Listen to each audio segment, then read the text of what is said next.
Hello, I'm going to demonstrate the Kansas Soil Health Alliance Soil Health Bucket. The first test we're going to do in our Soil Health Bucket is going to be the Soil Aggregate Stability Test, or it's also known as the slump test. Items you'll need on this will be the sink strainers, a bowl filled with water, and a flat surface to work on. I like to do these off the back of the tailgate of the pickup. It's easy to do at the field when you're looking for taking on new ground or trying to see if you're making improvements on your soil. It's a very easy test to do right off the back of the pickup. So the first thing you'll need to do is you'll need to go collect some soil from the area you want to test. This first one we're doing is from a tilled surface. It's had 2 tillage operations on it this year, and previously it has been 12 years of no-till. So you gather, it should be about pea size. Our soil right now is really dry, so it's really hard to get some of that. But then once you gather that soil, you can put it in your bucket of water. And if it doesn't quite fit, it's always good to have a little extra bottle of water here, but you just want to saturate this really, really well. The lid for this comes in really handy for the test out of your bucket, as you can set it, and then once it's been saturated really, really well, you just flip this over, and then you can look to see what the structure of the soil is like. So this has a little bit of a pudding effect, or a kind of a cow pie look to it as it slid a little bit, which means that it needs quite a little bit of work, or we disturbed it with our tillage. So that's the stuff you're looking at that you want to see. At this point, we know we have some work that needs to be done to get the soil into better shape for the aggregate stability test. So the next soil we're going to do is from a field beside where we just took the tillage sample. And this is a long-term, probably 20-year no-till field, high cover crop field that will do the same test that we just did previously. We'll stick it in our bottle. And then once you get that soaked, we'll just flip it over, and then we can do a comparison on the same lid. And obviously you can see there's quite a different contrast of the 2 soils. This one has a lot of aggregation. You can see it held together. It didn't turn into that pudding, which means no sediments were running off of this. Any of our nutrients that we applied will be staying right where they're supposed to be. This one here, you'll eventually get, this sediment will run off, it'll run downstream. Your nitrogen and your fertility will be lost. The other thing that we look at after the first one, we noticed there was a lot of sediment that went into this jug of water, and that again would be your runoff from the very first sample that we did. So overall, that's the soil aggregate stability test out of the soil health bucket. The next demonstration we'll do out of the soil health bucket will be the rainfall simulation.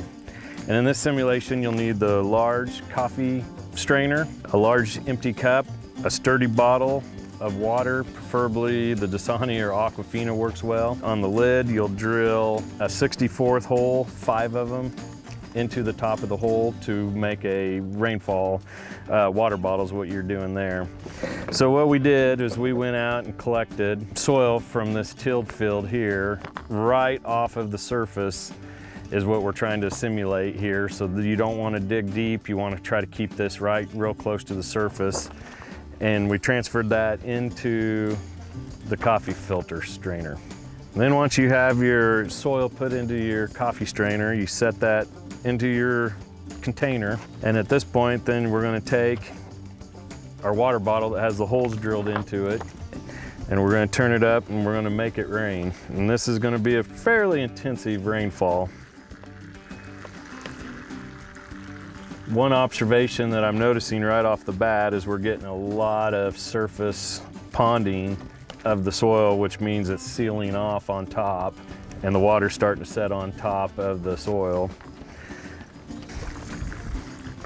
So the surface ponding we saw, the other thing that we started noticing is there's just a few drips starting to fall through the filter. If this was well aggregated soil, the water would just be running through and we wouldn't have this surface ponding going on.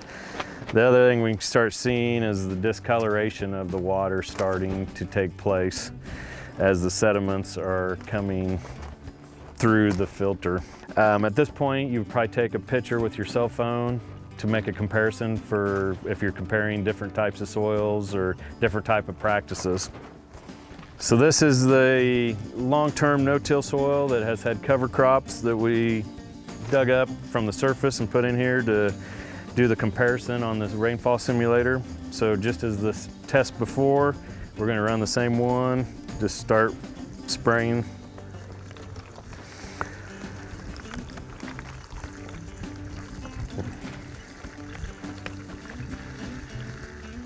One thing we noticed right away is we have a lot more water running through instead of just a drip every now and then. It will take just about as fast as I can spray it. There's very little, if any, surface ponding going on the top.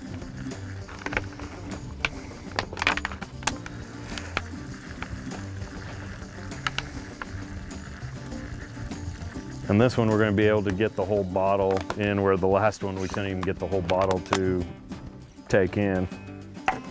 So what we see right away is we did have some sediment runoff in here, but the water's still fairly clear.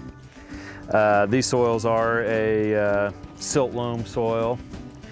The difference between here is that we definitely see, a good layer of sediment in here, but the color difference of what we're noticing between the two different ones. And a note to make on this, we are in a severe D3 bordering on a D4 drought. That was probably why I couldn't get the water to take all the way through this one. And when your soil structure is pretty dry like that, it's really hard to try to get it to go through those filters. But it's a quick visual test to see.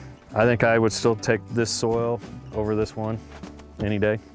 So after these tests, the reason why I like to call them a tailgate test is, this makes a lot of management decisions for us for when we want to go take on a piece of ground, whether we want to pay more cash rent, whether we want to put the time and effort into a very degraded soil that I'd have to spend a lot of energy, time, and money to get back to what this soil would look like.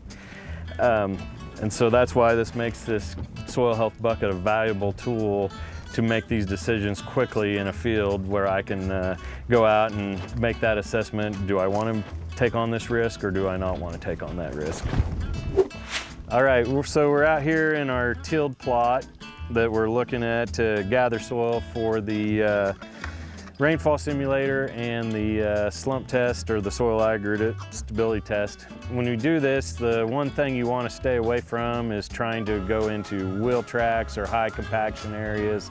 Try to go out in between the rows of a growing crop or old residue if you can, and to collect these samples. So for the aggregate stability one, we will grab it, and like I said, you want to try to get pea-sized pellets, but as dry as we are, it's really hard to gather that. But in your soil health bucket, you should have a shovel in here to dig your soil up to put in here. And then when you're looking to do your rainfall simulator, like I said, we're looking to get the surface only to see what that is. So you try to just grab as much of the surface as you can on that to put into your strainer.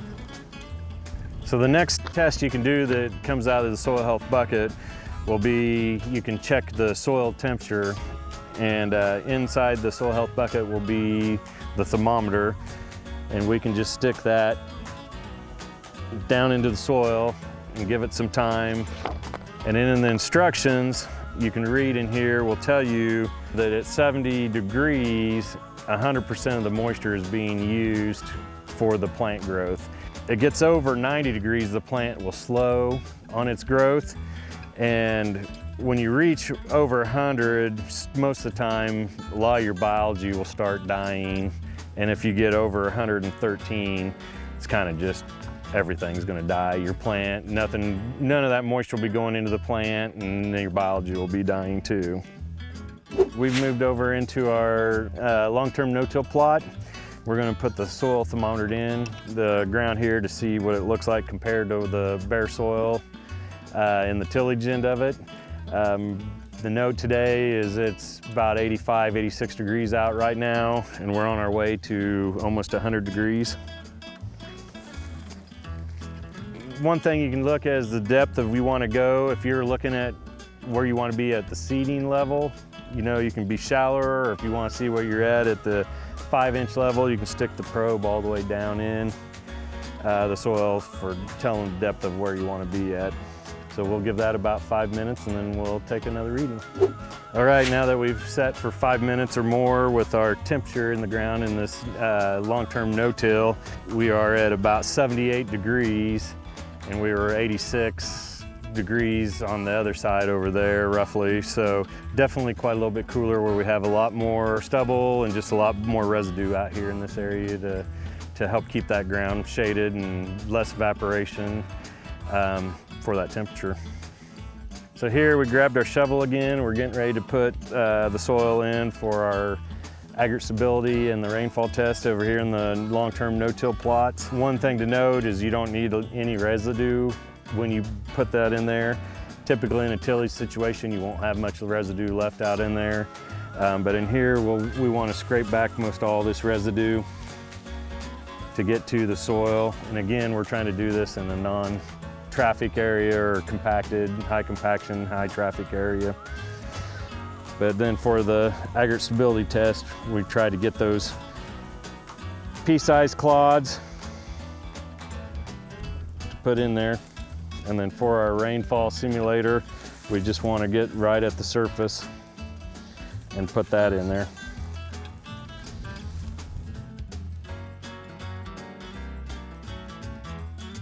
All right, the next test we can do out of our soil health bucket is the infiltration test.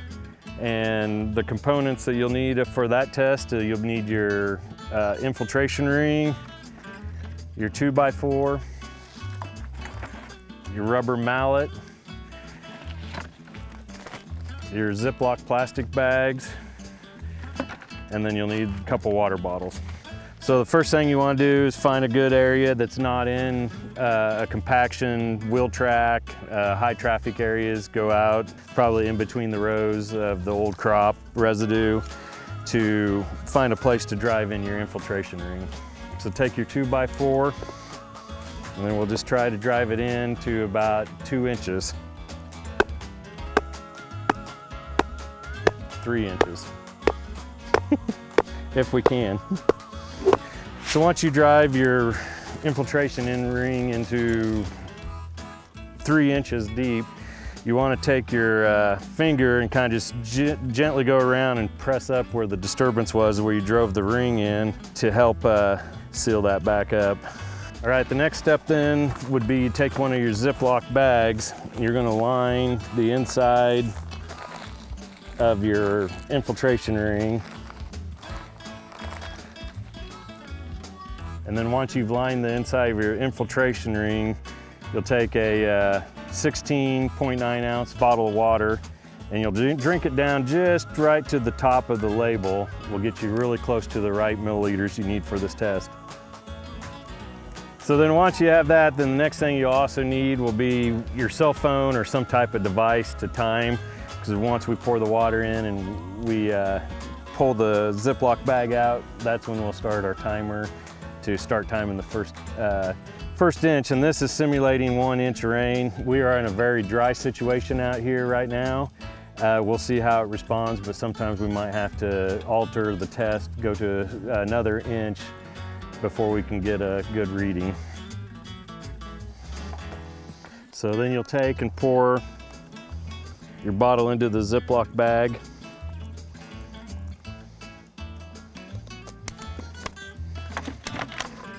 And then once you pull the water out, the Ziploc bag out for the water to go in the ring, then that's when you'll start your timer.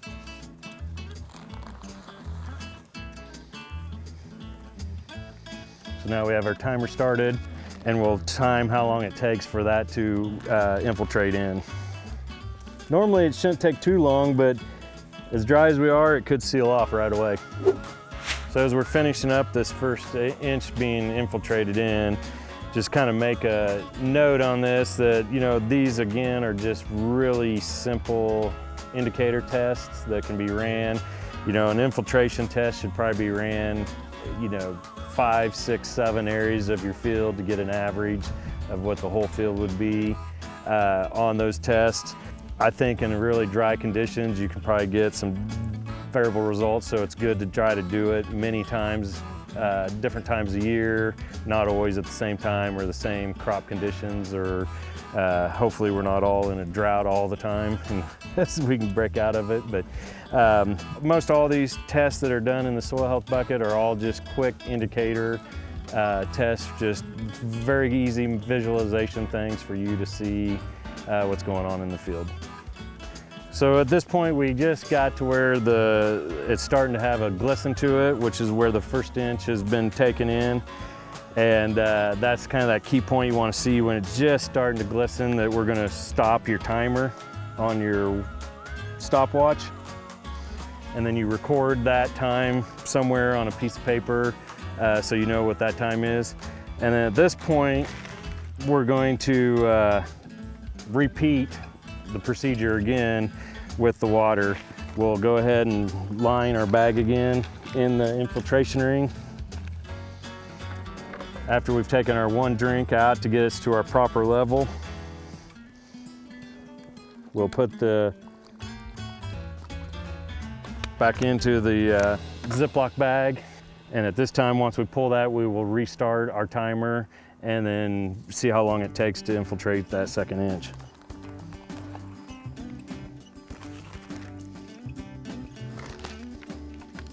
So one thing to note, that why we're waiting for our second infiltration to go, the reason why you do 2 times on a dry soil is the first inch wets the soil, and the second inch that you add is allowing the measurement of the infiltration that is being performed into the soil. Sometimes if you have really wet soils, you can get by maybe with just the first 1 inch test, because your soil's already been pre-wetted. If it's that way. So as we're finishing up our second application here, it's good to note too that if you get to where it's been 35 minutes or more and you still haven't infiltrated that second go around, that it probably means that your infiltration rate's probably less than a ½ inch per hour on there. And then at that point, you just as well stop your test, because you just know you need a lot more work of adding covers or less disturbance to try to get that infiltration rate to come back up. So here, we're just about to finish this up. We're at about an inch an hour infiltration here. But another nice thing that you can do is we can go and we'll dig up this infiltration ring, and we're going to look at the bottom of it and see if we found a wormhole or where the water's flown through, or if it's all the way around the whole infiltration ring. Just kind of another indicator of how the water is traveling through the soil. So once we pull it up,